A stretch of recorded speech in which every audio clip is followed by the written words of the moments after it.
Alors, exercice numéro 1 de ces différents exercices Excel. Donc, on est dans le cadre d'une étude exposée-non exposée. On nous indique qu'elle a duré 20 ans, qu'on a suivi 150 enfants exposés à des fortes concentrations de mercure pendant les 6 premiers mois de leur vie, et 200 enfants qui n'ont pas été exposés au mercure pendant cette période. Et donc l'objectif, c'est de les suivre dans le temps sur cette période de 20 ans, ces deux groupes de 150 et 200 enfants, et de voir s'ils développent des troubles neurologiques au cours de ces 20 ans. Et le but du jeu, c'est de voir si cette exposition au mercure dans les 6 premiers mois de la vie peut augmenter le risque d'avoir ces troubles neurologiques. Donc le principe, c'est qu'on a un tableau détaillé avec une ligne par individu ayant participé à l'étude, et on a deux colonnes. Une colonne où ça nous permet de savoir si on a des exposés ou des non exposés. Comme c'est ce type d'étude, c'est sur cette colonne ont été constitués les groupes. Et ensuite, à la fin de l'étude, on a récupéré cette colonne, c'est-à-dire pour chaque enfant, on a pu dire s'il a développé ou pas des troubles neurologiques. Donc le principe, c'est je crée un tableau croisé dynamique avec ça. Donc je l'ai créé déjà dans un autre onglet, donc mon tableau croisé dynamique est ici. Donc j'ai bien mes trois colonnes, j'ai pris le champ individu, je l'ai mis en zone valeur, et j'ai modifié en allant dans paramètres des champs de valeur, je les ai passés en nombre, pour avoir le nombre d'individus, ce qui me donne un total de 350 individus.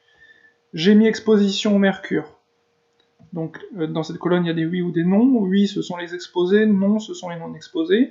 Donc j'ai remis dans l'ordre. Au départ, par ordre alphabétique, c'est placé comme ça.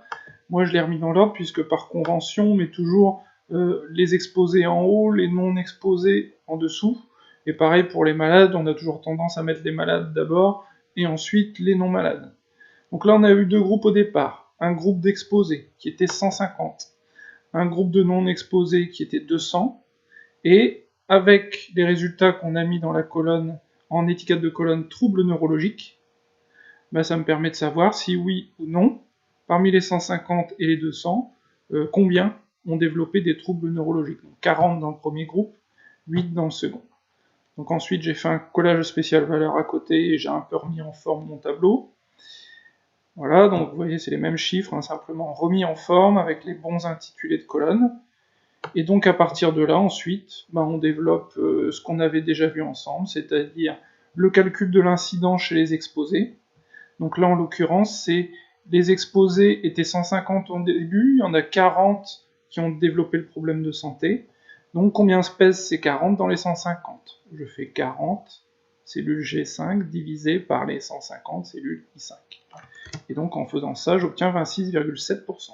26,7% des 150 enfants du groupe exposé, 26,7% d'entre eux ont développé des troubles neurologiques. Je tire vers le bas, et j'obtiens la même chose, mais pour les non exposés.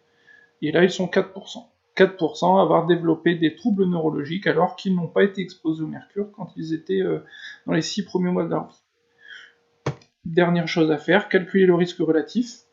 Donc le risque relatif, c'est cette cellule divisée par cette cellule. Incidence des exposés divisée par incidence des non exposés. On arrive à un résultat de 6,7. L'interprétation, elle est simplement que j'ai presque 7 fois plus de risque de développer des troubles neurologiques lorsque j'ai été exposé au mercure dans les 6 premiers mois de ma vie.